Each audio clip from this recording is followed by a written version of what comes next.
যিহেতু ৰাজকুমাৰ চাহ ঘৰতে আমাৰ চাহ জনগোষ্ঠীৰ আদিবাসী লোক ল'ৰা এজনে তাত কাম কৰি আছিলে। কাম কৰি থকা অৱস্থাত দুদিন আপোনাৰ কাম ক্ষতি কৰাৰ কাৰণে ল'ৰাটোক 400 টকা পইচা পাবলৈ আছিলে। সেই টকা আনিবলৈ গৈছিলে, কিন্তু পইচা আনিবলৈ যাওঁতে সেই পইচাটো বিচাৰিছিলে। সি উপৰঞ্চি কৈছে তোক কিহৰ পইচা দিব লাগিব বোলে, তই দুদিন বোলে কামত নাহিলি, কিহৰ টকা লাগে তোক, মোৰ বোলে ইমান লছ তই কৰিলি, তই উপৰঞ্চি 1000 টকা দে বুলি কৈ আমাৰ চাহ জনগোষ্ঠীৰ ল'ৰা এটাক এই বিহাৰী এজন মাৰিছে। গতিকে আমি কিন্তু সহ্য কৰি থাকিব নোৱাৰোঁ। অকল যে সেই ল'ৰাটোকেই বুলি নহয়, আমাৰ তেনেকুৱা আদিবাসী চাহ জনগোষ্ঠীৰ ল'ৰাক বহুতজনৰ মানে অন্যায় কৰি গৈছেহি। কোনোবাই কাম খুটীয়া কৰি দিয়াৰ লগে লগে 1000 2000 পইচা কাটি লৈ, এইটো বেয়া হৈছে। গতিকে আমি কিন্তু সহ্য কৰিব নোৱাৰোঁ, বহুত হৈ গ'ল তাৰ কিন্তু। আৰু যদিবা আইনে ইয়াত যদি মানে ভালকৈ বিধ ব্যৱস্থা নলয়, কিন্তু আমি কিন্তু মানে আইনে হাতত মানে তুলিবলৈ বাধ্য হ'ম। কিন্তু বহুত হৈ গ'ল তাৰ এই বিহাৰীটো।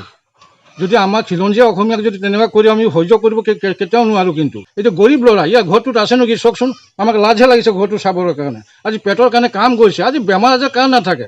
বেমাৰ আজাৰ হোৱাৰ কাৰণে বা দুদিন নগ'লে তাত যি পাবলগীয়া পাই পইচা 400 টকা সেইটো আনিব গৈছিলে।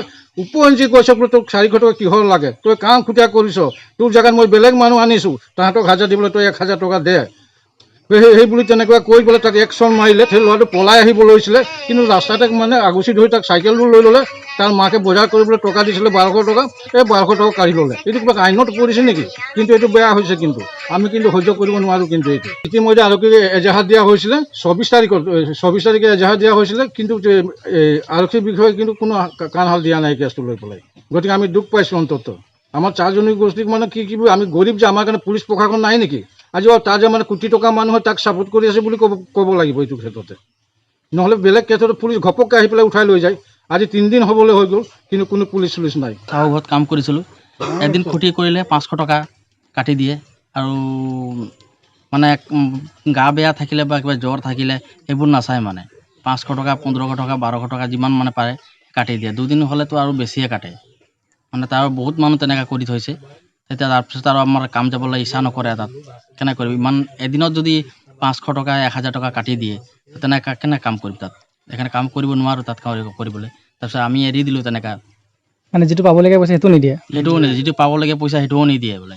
আৰু মানে বেলেগ মানুহটোৰ জেগাত বেলেগ মানুহ আনিছোঁ কাম কৰিবলৈ, সেইটো পইচা তই ভৰিব লাগে, তেতিয়াহে মই বোলে পইচাটো দিম বুলি কয়। কিমান দিনৰ পৰা এনেকুৱা কৰি থাকে? এতিয়া হ'ল বহুত দিনৰ পৰা, এতিয়া 3-4 বছৰমান হৈ গ'ল। বহুত ল'ৰা তেনেকৈ কৰি থৈছে। মই ইয়াত কাম কৰি থাকোঁ, মোৰ 2 বছৰমান হ'ব। ইয়াতে একদিন কাম কৰিলে মই 500 টকা পইচা কাটি দিয়ে। যেতিয়া গা চাত বেয়া থাকিলেও 500 টকা কাটি দিয়ে। মই এনেকৈ মই 3000 মান পইচা হৈ গ'ল কাটা। সেইটো হয়তো ময়ো কাম যোৱা নাই। তেনেকৈ পইচা কাটি দিয়ে? তেনেকৈ যিমান লেবাৰ আছে ইয়াত ইমান মানে কাটি থাকে।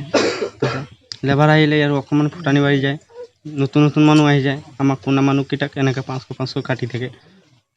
কি কাৰণে 500 কাটে? 500 কাটে মানে ঘৰে থাকিলে 500 টাকা ডাইরেক্ট काट दिए। एक दिन जो मानू लगी कोनो रोबोटो नहीं मानू लगी, तो हमारे घरे एक दिन बेमार गिरो लाही। हमें एक हफ्ता बेमारी कमे घूमो लाही। गोटे हफ्ता ना गली, एक दिन काम गली, बाकी पैसा के आनते गली।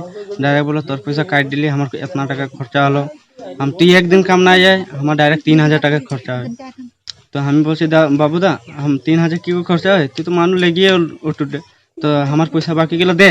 तो बोलते ना तु की करबा कइले, हम डायरेक्ट पैसा ना দিব। আর ওই যে বিশ্বকর্মা আমি কাম করলি, বিশ্বকর্মা 3 দিন কাম করি, 3 দিন কাম করে 300 টাকা পয়সা পাইছি।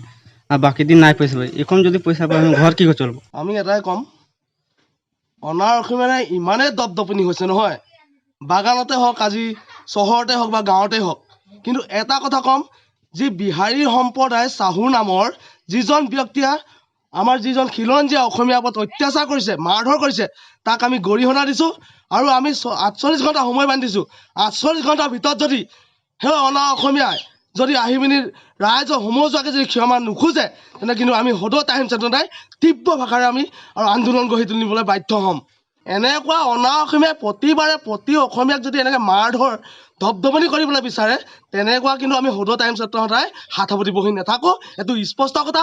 আৰু অসমৰ মুখ্যমন্ত্ৰীক আমি ইয়াৰ পৰাই সক্ৰিয় দিব বিচাৰিছোঁ, অনা অসমীয়াক যে ইমান আপোনালোকে চল দি আছে, ইমান কাণ্ড চলি আছে অসমত, কিন্তু আপোনালোকৰ চৰকাৰে কোনো প্ৰশাসনে ইয়াৰ কিন্তু কোনো উচিত ব্যৱস্থা গ্ৰহণ কৰা নাই।